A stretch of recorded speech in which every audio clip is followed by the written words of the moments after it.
Salmo 40, versículos 1 a 3, está escrito assim: Esperei com paciência no Senhor, e Ele se inclinou para mim, e ouviu meu clamor. Tirou-me de um lago horrível, de um charco de lodo, pôs os meus pés sobre uma rocha, firmou os meus passos, e pôs um novo cântico na minha boca, um hino ao nosso Deus. Muitos o verão e temerão, e confiarão no Senhor. Que palavra tremenda, não? Quando esperamos no Senhor, não somos decepcionados, porque Ele trabalha para aquele que nele espera. Só que a espera não pode ser paralisada, estática, tem que ser crendo, orando, clamando, buscando, porque é Ele que tira do beco sem saída, é Ele que tira do charco de lodo, é Ele que coloca os pés sobre uma rocha. É Ele que transforma o choro em alegria, é Ele que transforma a angústia em paz, é Ele que coloca um cântico novo em nossa boca. Ele tem cântico novo não só para essa terra, mas Ele tem cântico novo por toda a eternidade. Você crê nisso? Eu vou ler então mais uma vez o versículo 1 e você repete após mim. Vamos lá. Esperei com paciência no Senhor, e Ele se inclinou para mim e ouviu o meu clamor. Você crê nessa palavra? Crê que o Senhor vai falar contigo também? Então, por gentileza, ocupe suas mãos, vamos dar ao Senhor e a sua palavra a melhor salva de palmas que seja Deus. Feche os seus olhos, aplaudindo, glorificando, Senhor nosso Deus e Pai, Deus bendito, santo e todo-poderoso. Nos reunimos para te adorar, para te cultuar, para bendizer e agradecer ao teu santo e poderoso nome. A tua igreja agora te aplaude, te glorifica. Abre os céus agora, meu Deus, e receba o louvor da tua igreja. E por essa mesma abertura, vai derramando a tua graça, a tua bênção, a tua virtude e o teu poder. Ninguém veio aqui ouvir o homem falar, o homem não tem nada a dizer, todos vamos ouvir a tua voz e a tua palavra. Toma então agora os lábios do pregador, a boca do mensageiro, que eu diminua, que o Senhor cresça, remola toda barreira, todo obstáculo, e envie a tua palavra com poder e autoridade, e que a tua palavra agora vá e produza o resultado para qual está sendo enviada, em nome do Senhor Jesus. Diga amém, Senhor. Tome teu assento, por gentileza, mas preste muita atenção, não se distraia. Se você trouxe aí papel e caneta, tome nota do que vai ouvir e aprender. Se trouxe o celular, coloque no modo avião e utilize o bloco de notas para tomar nota. Deus quer que a palavra dele esteja não somente no papel ou no meio digital, Deus quer a palavra dele no nosso coração. Amém? Muito bem. Está escrito por boca do profeta Isaías, capítulo 64, versículo 4, que Deus trabalha para aquele que nele espera. Não é? E essa espera, como nos diz aqui o salmista, não é? Tem que ser com paciência. Tem um ditado popular que nos diz que o apressado come cru. Apressado come cru. É necessário ter paciência. A paciência é uma virtude que anda escassa numa geração ansiosa. A paciência é uma virtude que anda escassa numa geração estressada. Tendo paciência se evita brigas, acidentes, discussões. Mas vivemos numa geração que infelizmente a maioria esmagadora das pessoas não tem paciência para nada. Ninguém quer esperar nada. Este salmo foi inspirado por Deus e cantado, escrito através de Davi. E Davi, ele vai experimentar o poder da paciência, porque a situação vai forçá-lo a isso. Só lhe fazendo um rápido resumo da história, né? Depois você pode ler tudo lá no primeiro livro do profeta Samuel, a partir do capítulo 16, mas eu vou lhe fazer um breve resumo a largas passadas. Davi, quando tinha em torno dos seus 15, 16 anos, foi ungido rei de Israel na casa de seu pai, Jessé, foi ungido rei por Samuel. No entanto, no outro dia, ele não senta no trono ainda. Não é? Ele foi ungido rei, ele foi cheio do Espírito Santo e tem aí uma longa jornada pela frente. Mas, se você ver lá, se você ler o texto, você vai perceber que depois que o Espírito Santo vem sobre ele é chamado para ir à casa de Saul. Quando ele toca a lira, quando ele toca a harpa, os demônios fogem de Saul. Saul se agrada de Davi, pede para ele ficar na casa de Davi, na casa dele Saul, e dali a pouco Davi se torna pajem de armas, carregador das armas do rei, e dali a pouco, um belo dia, quando Davi vai até o campo de batalha, manda seu pai Jessé levar comida para os irmãos, se depara com o gigante Golias, o rei com medo, o general com medo, soldados com medo. Davi, então, cheio do Espírito Santo, movido pelo Espírito Santo, vai à batalha, e aquele jovem, adolescente, 15, 16 anos de idade, vai se tornar herói nacional. Através de Davi, Deus deu um grande livramento a seu povo, e Davi matou Golias. Davi se torna herói nacional. Rapidamente sobe nos quadros do exército, de um carregador de armas. Em pouco tempo ele se torna comandante de tropa. Dali a pouco ele está lutando batalhas e vencendo, se torna genro, do rei. Dali a algum tempo estoura uma música nas paradas de sucesso de Israel, e a música dizia: Saul matou milhares e Davi matou 10 milhares. Quando Saul ouve aquela música cantada pelas mulheres, Saul fica enfurecido, enraivecido, enciumado, invejoso, e ele fica com ódio de Davi. E ele, em momento inclusive de refeição, atira lança contra Davi, quer matar Davi. Davi tem que fugir para salvar a própria vida. E Davi vai fugir uma perseguição que vai durar anos. Há situações em que Davi vai ter oportunidade de matar Saul, e o Evangelho nos relata duas situações. Ele tem oportunidade de matar Saul, mas ele não o faz. Inclusive, se você ler o primeiro livro de Samuel, capítulo 26, ele vai dizer, um dos seus soldados diz: Davi, está aí, Deus entregou o inimigo na tua mão, deixa eu matar ele, vou dar um golpe só de lança, acabou o problema, acabou a perseguição, acabou a angústia. E o Davi disse: de jeito nenhum. Quem sou eu para tocar no ungido do Senhor? Um dia ele vai morrer, seja na guerra, seja doença, sei lá, mas não vai morrer pela minha mão, não. Como é que você reage diante das afrontas? Como é que você reage diante das perseguições? Como é que você reage diante das calúnias? Como falam mal de você? Você paga na mesma moeda? Você se vinga? Davi já entendeu que Jesus vai dizer lá no Novo Testamento, em Mateus 5, que é bem-aventurança, O próprio Senhor deixa claro que são bem-aventurados os que sofrem perseguição por causa da justiça.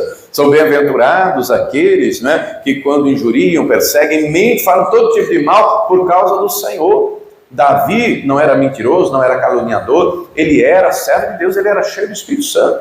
Mas de herói da nação, Saul faz ele virar inimigo número 1 da nação. Há momentos em que Davi está no monte, Saul subindo por um lado e Deus mandando Davi descer pelo outro lado. Olha que coisa tremenda. Diga para quem está ao teu lado: tem situação que você tem que ter paciência, viu? Tem situação que tem, só que na prática a gente não tem. A maioria não tem. E aí Deus vai forçar a ter paciência. E como é que Deus faz isso? Ensinando, instruindo as situações do dia a dia. Encontramos, além do exemplo de Davi, encontramos exemplos de José, por exemplo, que vai enfrentar uma longa batalha. Davi foi colocado no trono com 30 anos de idade, assim como José também. Aos 17 anos ele é vendido como escravo, vai passar muitas lutas no Egito, até os 30 anos ser colocado como governador. E encontramos aquele que é o exemplo áureo, que virou até ditado popular, aquele que tem a paciência, como quem? Você lembra? A paciência de... Só pergunto para quem está do lado: você tem a paciência do Jó? Ô pastor, tenho não. Pergunta não, que já me dá raiva. Tem gente que não tem mais nem pavio. Mas Jó se torna então um símbolo de paciência. A Escritura diz, Tiago 5, versículo 11: vistes a paciência de Jó e qual foi o fim que Deus lhe deu? Note que Jó enfrenta lutas em todas as áreas da vida. Não foi uma nem duas, foi tudo de uma vez. Meu irmão, quando os problemas vêm um após o outro, é mais fácil de resolver. Você termina um, depois vai para o outro. O problema é quando vem tudo de uma vez. O camarada está doente, o casamento abalado, endividado, lascado. É problema. O Satanás descendo o couro dele, chumbo grosso. E tem dia que é uma bênção, irmão. Tem dia que é maravilha. Mas tem dia que parece que o Satanás junta o inferno inteiro, os demônios todos, e olha para você e diz: chumbo grosso, meu fulano. Você acorda atrasado, já chuta o cachorro, já derruba as coisas no chão, já perde o olho. É o dia mau. A Bíblia fala do dia mau. Tem dia que o negócio é feio.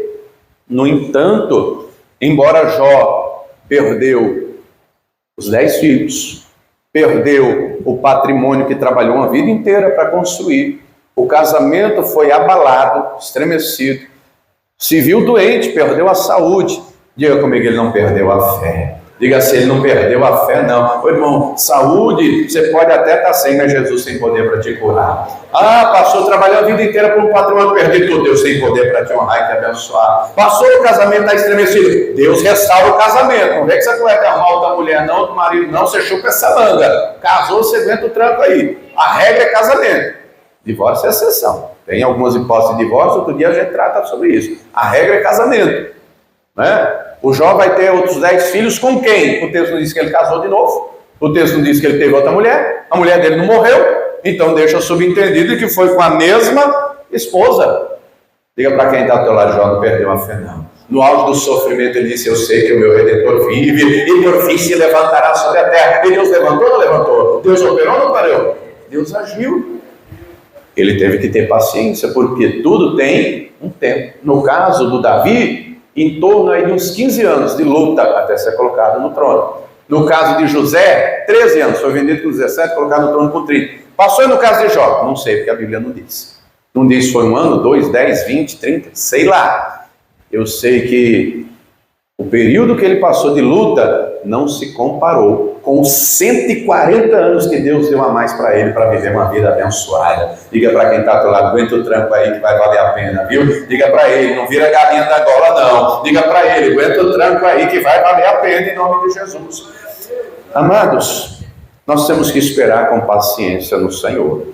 Só que essa espera, ela não pode ser inerte. Sabe qual é o problema de muita gente? Quer ficar de braço cruzado, em cima do sofá, deitado numa cama. Ô Senhor, o Senhor não fez ainda? Não é desse jeito que Deus quer te ver esperando, não. Tem muita gente que está assim. A espera tem que ser com fé em ação. Esperei com paciência no Senhor e Ele ouviu o meu clamor. Tem que esperar clamando. Tem que esperar acreditando. Tem que esperar como a viúva. Diga comigo, batendo na porta todo dia, orando todo dia, clamando todo dia. Ô pastor, orei ontem, ora hoje de novo. Ô pastor, orei hoje, amanhã você ora de novo. Pastor, orei de manhã, ora meio-dia. Pastor, orei de noite, ora de madrugada. Porque a ordem é orar sem cessar. Essa é a ordem de Jesus.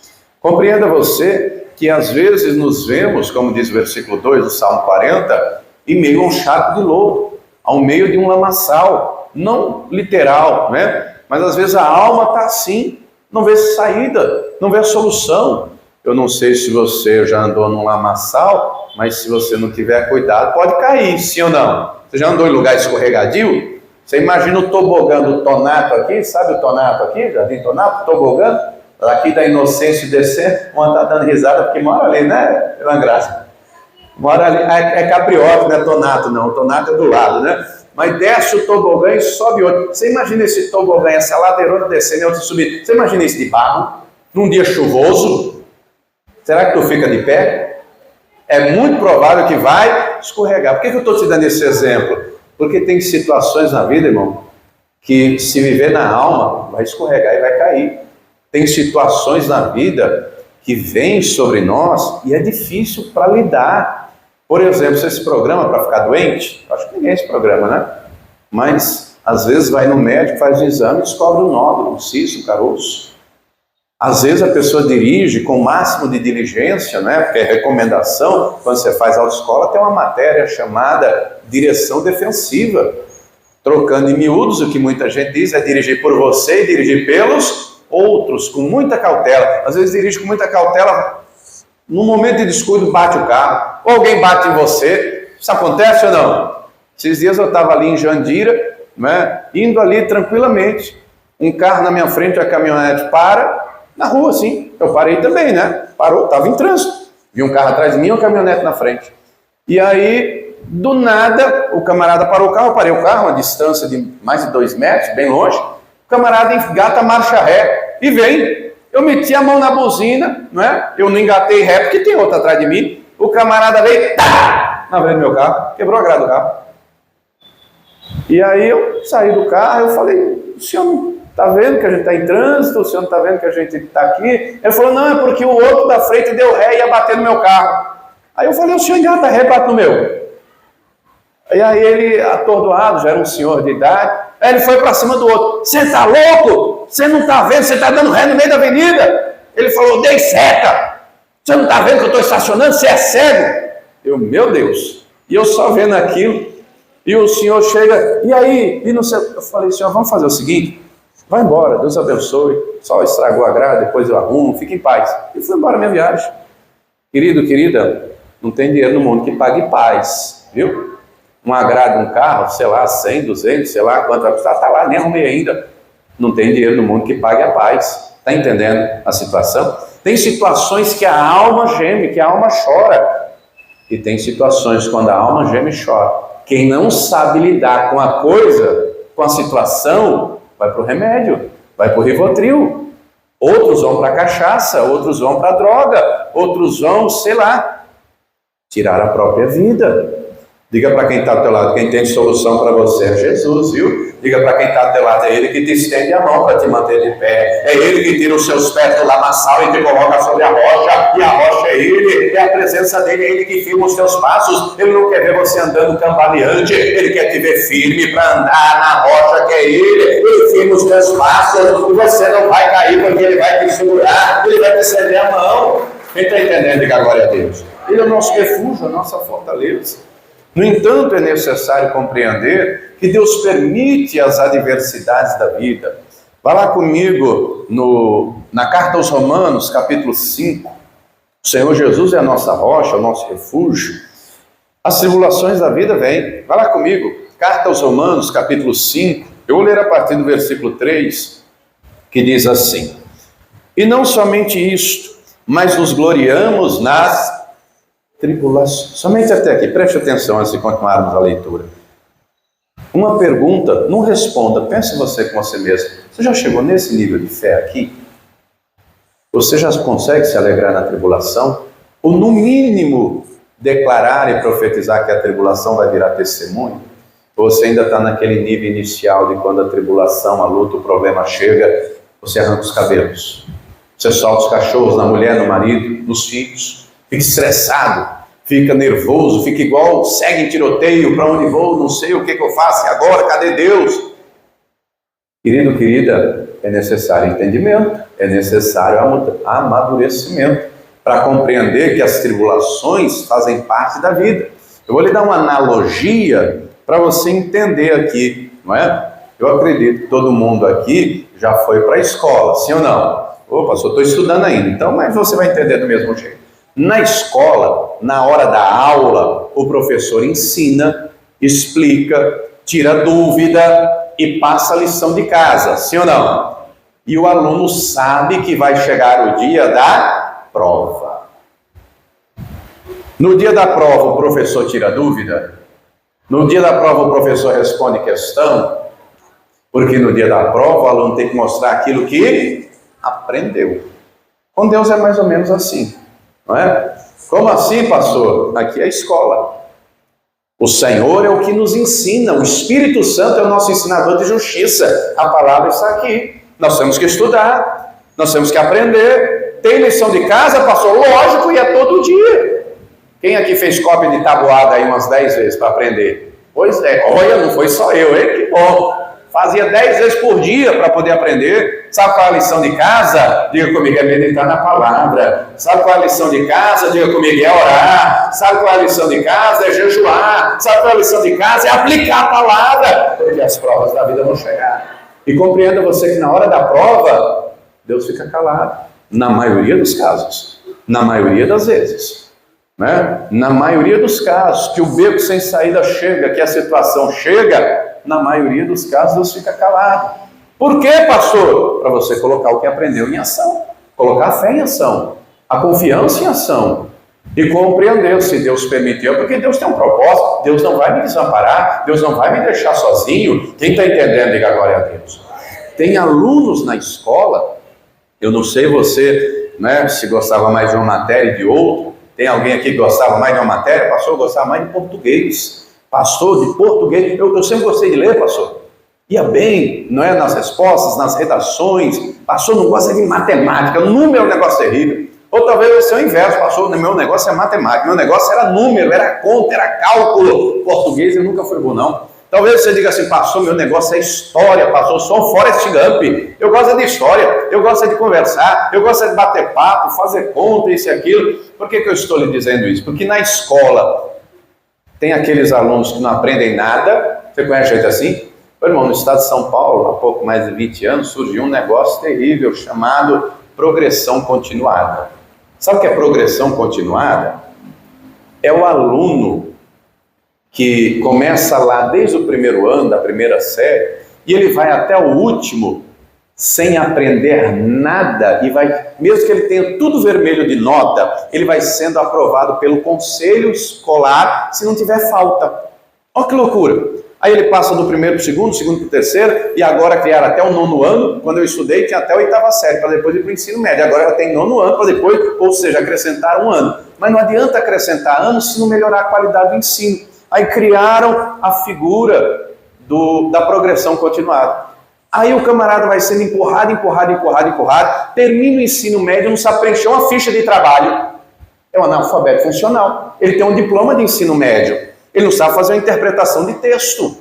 Ele não sabe fazer uma conta básica de matemática. É um analfabeto funcional. Por que eu estou te dando esse exemplo? Porque tem gente que na escola da vida, tem cristão que na escola da fé, né, tem matéria que vai bem, tem partes da vida que vai bem. Como assim, pastor? Tem gente que na família é uma bênção. Pastor, meu casamento é uma bênção. Vou bem no casamento, obrigado. Minha família é uma bênção. Mas o problema é financeiro, é uma tragédia, porque é um pródigo, é um gastador, é um compulsivo. Às vezes tem gente que vai bem na vida financeira, trabalha, se esforça, ganha dinheiro, paga as contas em dia, mas em nome do trabalho, de ganhar dinheiro, sacrifica a família. Não tem tempo para o marido, não tem tempo para a mulher, não tem tempo para o filho. Tem gente que é bom aluno, da fé, e tudo vai bem porque entendeu a palavra. Salmo 128, bem-aventurado aquele que teme ao Senhor e anda no seu caminho, pois comerá do trabalho de tuas mãos, feliz será, e tudo irá bem. Diga para quem está ao teu lado, é bênção em todas as áreas da vida. Agora tem aquele que é como esse da progressão continuada. Tem aquele que está na escola da fé, mas tudo vai mal. É 50 anos de crente, mas não aprendeu nada. Está na igreja, mas não batizou ainda. Está na igreja, mas não entregou a vida para Jesus. Está na igreja, mas não santifica. Está na igreja, mas não é dizimista, não é ofertante, não perdoa ninguém. É coração mais duro que pedra. A palavra entra aqui e sai aqui. Só pergunto para quem está ao teu lado. Não é teu caso não, né? Nada, pastor, Deus o livre. Eu sou dos que estão lá nos top, lá, tudo azul. Parabéns para você. Mas se você é daquele que tudo vai mal, irmão, o problema é teu. O problema é você. É você que precisa mudar, é você que precisa se converter. Não é? O entendimento precisa mudar, a conduta precisa mudar. E tem gente que, quando a palavra é suave aos ouvidos, dá glória, mas quando o negócio é puxão de orelha, não é comigo não. A palavra foi toda para o fulano. Compreenda você, por que eu estou lhe dizendo tudo isso? Porque Deus é pedagógico, Deus é professor. As lutas, as tribulações da vida são pedagógicas, é para nos ensinar, não é para nos destruir, é para fortalecer a nossa fé, é para termos músculos espirituais. Romanos 5,3 diz, e não somente isso, mas também nos gloriamos nas tribulações, sabendo que a tribulação produz a... Sabe por que a tribulação produz paciência? Tem problema na vida, irmão, que é igual o carro de Fórmula 1. Vum! Já viu corrida de Fórmula 1? Um carro de Fórmula 1 dá 380 km por hora. Tem problema na vida que passa rápido. Tem problema que nem aqueles carros ali, ó, passou. Dá para ver, passou. Tem problema que é igual a pessoa andando. Está indo, está resolvendo. O problema é quando são aqueles que é igual tartaruga, ó. Parece que não vai passar nunca. Opa, eu já orei, eu já fiz campanha, eu já orei de madrugada, eu já fiz isso, eu já fiz aquilo, e eu não sei porque que não muda. Diga para quem está ao teu lado, não desista não, não desanima não. Ô pastor, mas não está demorando. Meu irmão, não tem problema, porque Deus tem um tempo determinado para todas as coisas, e você não sabe qual é o tempo de Deus. Diga para quem está ao teu lado, só não desista, só não desanime, a tribulação produz paciência. Se não chegou ainda, não significa que não vai chegar. Encontramos exemplo na Escritura. O Abraão orou 25 anos para que chegasse o Isaac. O Isaac orou 20 anos para a esposa conceber.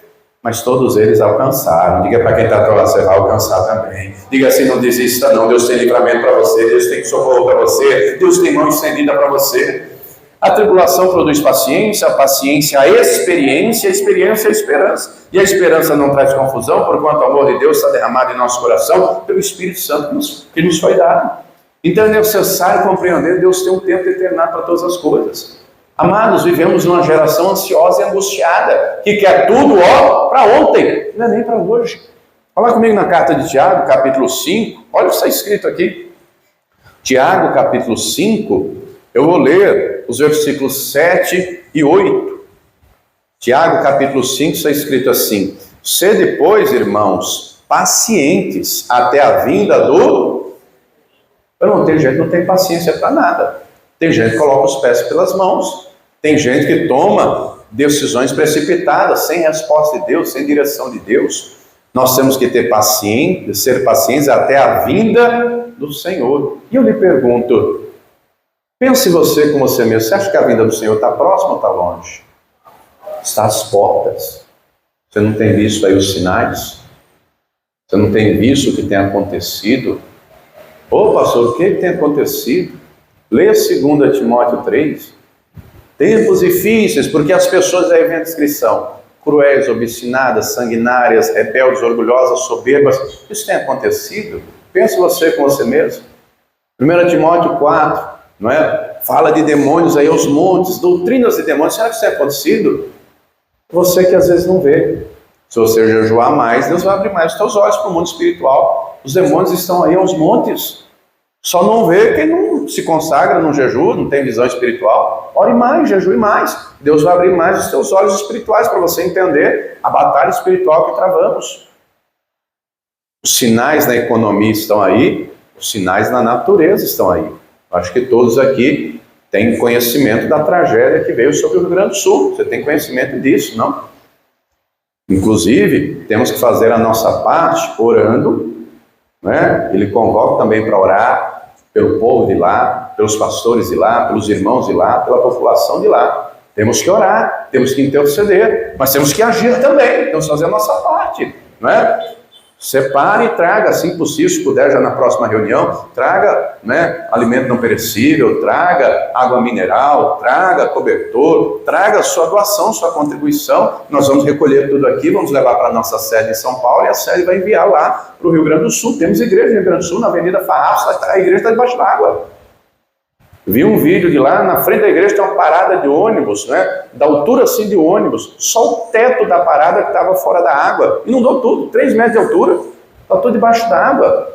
Então, temos que orar, temos que interceder, temos que batalhar, mas temos que contribuir também. Faça a sua parte. Cada um ajudando um pouco, não fica pesado para ninguém, porque esse é o papel da igreja, é a missão da igreja, é dar comida a quem tem fome, água a quem tem sede, coberta a quem não tem, roupa a quem não tem, sim ou não? Faça a sua parte, vamos fazer a nossa parte. Mas a despeito de todo o sofrimento que aquele povo tem enfrentado, a dor do luto pela perda de diversos familiares, o noticiário dá conta, até o dia de hoje, dia 10 de maio, pouco mais de 100 pessoas mortas. Mas já vi vídeos na internet, relatos de que só em uma cidade tem para mais de 300 mortos. É que não estão divulgando. Quando as águas baixarem, muitos não foram identificados. Esses 100 e poucos aí é que identificaram os corpos. Muitos, centenas de corpos. Que dor, que angústia. Mas a despeito de todo esse sofrimento, de toda essa dor, querido, querida, nós estamos no tempo do fim. O Senhor está às portas. O Senhor está voltando. Não é? O Senhor está voltando, nós temos que nos preparar. Para ilustrar aqui a questão da paciência, Tiago traz um exemplo, ainda no versículo 7, uma analogia. Eis que o lavrador espera o precioso fruto da terra, aguardando-o com paciência, até que receba a chuva temporânea seródia, em tempo fora de tempo. Eu nunca vi, eu não sei se você viu, mas eu nunca vi uma semente que você planta num dia e nasce no mesmo dia. Você já viu isso? Não. Alguém já plantou alguma coisa aqui? Nem que seja feijão no algodão? Você sabe, feijão no algodão é pelo menos um dia, né? Um negócio ligeiro. Mas toda e qualquer semente que você planta na terra tem um tempo para crescer.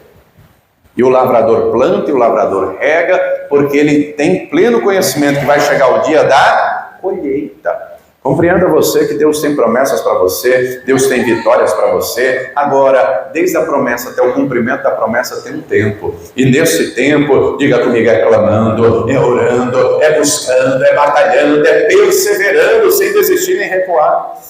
Aí o versículo 8 diz assim: sede vós também pacientes, fortalecei o vosso coração, porque já a vinda do Senhor está... Nós temos que fortalecer o coração, irmãos. Nós temos que fortalecer. Quando lemos o relato da Escritura, quando lemos o relato a respeito do fim, leia Mateus 24, leia o Evangelho de Marcos, leia Lucas 21. O texto vai falar de vários aspectos, dentre eles catástrofes naturais, como essa aí no Rio Grande do Sul, e outras ainda estão para acontecer. Outras estão para acontecer. Já vi gente profetizando e dizendo, aliás, tendo revelação, dizendo que ia ter tsunami no Brasil. Ô, pastor, você acredita? Não duvido. Não duvido. Não teve tsunami na Indonésia? Não teve tsunami no Japão? Não é improvável que tenha. Será que vai ter ou não? Não sei. Eu sei de uma coisa. Eu e você temos que fortalecer o nosso coração. Eu e você temos que estar firmes na presença do Senhor, porque nós estamos no tempo do fim. Diga para quem está ao teu lado, Deus tem vitória para você nessa terra, e principalmente Deus tem vitória para você lá na glória. O próprio Senhor Jesus diz, após falar do tempo do fim, Lucas 21, 19, em vossa paciência possuí a vossa alma. Temos que crer, colocar a fé em ação, esperar com paciência no Senhor. Tem coisas que Deus faz hoje, tem coisas que Deus faz amanhã, tem coisas que Deus vai fazer dali um tempo. Diga para quem está ao teu lado, mas não perca a tua fé não. Diga assim, Deus tem cântico novo preparado para você. Deus tem cântico novo para você louvar Ele já nessa terra. Deus tem cântico novo para você louvar Ele lá na glória. E se você tiver fé, você vai alcançar vitória nessa terra, e principalmente a eternidade inteira com Ele, porque a vida do Senhor é vencedora. É triunfante, a igreja do Senhor está na mão do Senhor, a igreja do Senhor é vitoriosa. Eu pergunto, você crê nisso? Se coloque de pé. O salmista nos diz, esperei com paciência no Senhor, e Ele ouviu, Ele se inclinou para mim, ouviu meu clamor, tirou-me de um lago horrível, de um charco de lodo. Querido, querida, talvez você chegou aqui hoje com o coração angustiado, quem sabe das lutas que trava é você. Eu sei de uma coisa, Deus quer colocar você sobre a rocha. Eu sei de uma coisa, Deus quer firmar os seus passos. Eu tenho plena convicção que se você clamar, Ele vai ouvir, Ele vai te responder. Ele tira do charco de lodo, Ele tira do beco sem saída, Ele opera maravilhas. Ele ouve a nossa oração, o nosso clamor. Ele tem preparado para mim, para você, cântico novo. Agora, a espera não pode ser sentado, inerte, paralisado. Tem que ser orando, tem que ser clamando. Tem que ser combatendo o bom combate da fé. Orando, jejuando, se consagrando, congregando, colocando a fé em ação, sem esmorecer. A palavra não nos instrui a viver na alma, ela nos instrui a viver no espírito. Compreenda você que nós temos corpo, alma e espírito. E nós temos que cuidar desses 3 níveis diferentes. Se você cuidar bem do seu corpo, como assim, pastor? Cuidar bem? Se você se alimentar, tiver uma alimentação melhor, você pode evitar um monte de doença. Vou lhe dar alguns exemplos. Não precisa ser médico para saber se uma pessoa gosta muito de doce, gosta muito de farinha branca, gosta muito de macarrão, pode ter uma doença chamada... Como? Precisa ser nutricionista para saber que a diabetes está aí? Pois é. Mude sua alimentação.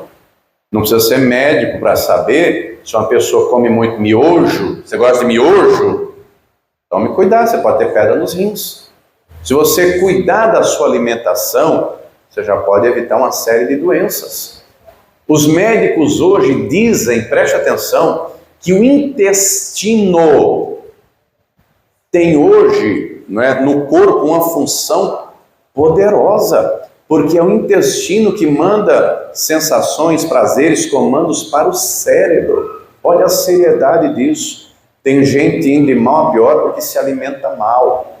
Mas não é cuidar só do corpo, não. Cuide do corpo, cuide da alimentação, faça uma caminhada, vai lhe ajudar muito, não é? Agora, cuide da alma também.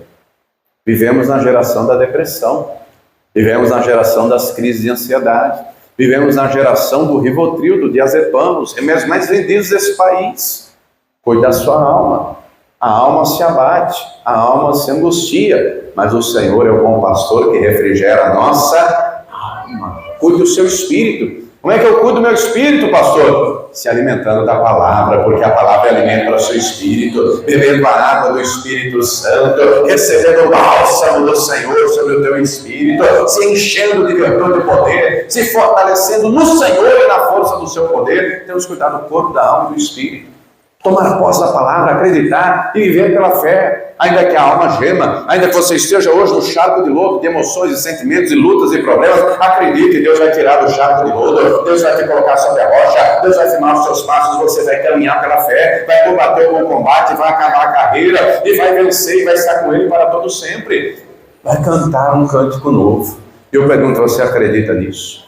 Você tem fé para orar e se fortalecer e buscar e perseverar? Pastor, é comigo, eu creio. Você crê mesmo? Então vamos orar, sai do seu lugar, vem aqui à frente. Nós vamos orar, porque a palavra nos diz que nós devemos fortalecer o nosso coração. E essa força vem do Senhor. Essa força vem de Deus, é o poder de Deus, é a presença de Deus operando aqui dentro. É Ele que opera em nossos corações. É Ele que nos traz entendimento e discernimento para compreender o choro de hoje vai ser a alegria de amanhã. É Ele que nos traz entendimento para compreender o problema de hoje vai ser o testemunho de amanhã. É Ele que nos dá entendimento para suportar as tribulações, compreendendo não é o meu fim. Davi enfrentou, leia o livro dos Salmos, que você vai ver diversas vezes ele clamando a Deus por livramento, porque várias vezes ele enfrentou iminência de morte, mas Deus o livrou. E não foi só Davi, outras pessoas enfrentaram problemas terríveis, mas creram e confiaram em Deus. Encontramos gente, não é, que enfrentou angústias. Lê o Salmo 116, cordéis da morte me cercaram, angústias do inferno tomaram conta de mim, encontrei aperto e tristeza. Mas parou aí? Acabou aí? Então invoquei o Senhor dizendo, ó Senhor, livra a minha alma. Piedoso é o Senhor e justo, o nosso Deus tem misericórdia. Estava batido, mas Ele me livrou. Livrou meus pés da queda, os meus olhos da lágrima, o meu corpo da morte, a minha alma da morte. Invocá-lo-ei enquanto viver. Deus quer te fortalecer hoje. Deus quer você de pé na presença dEle. Deus quer você crendo e confiando que Ele tem promessa para você. Ele tem cântico novo para você. E eu pergunto, você crê nisso? Tem fé para clamar? Tem fé para orar?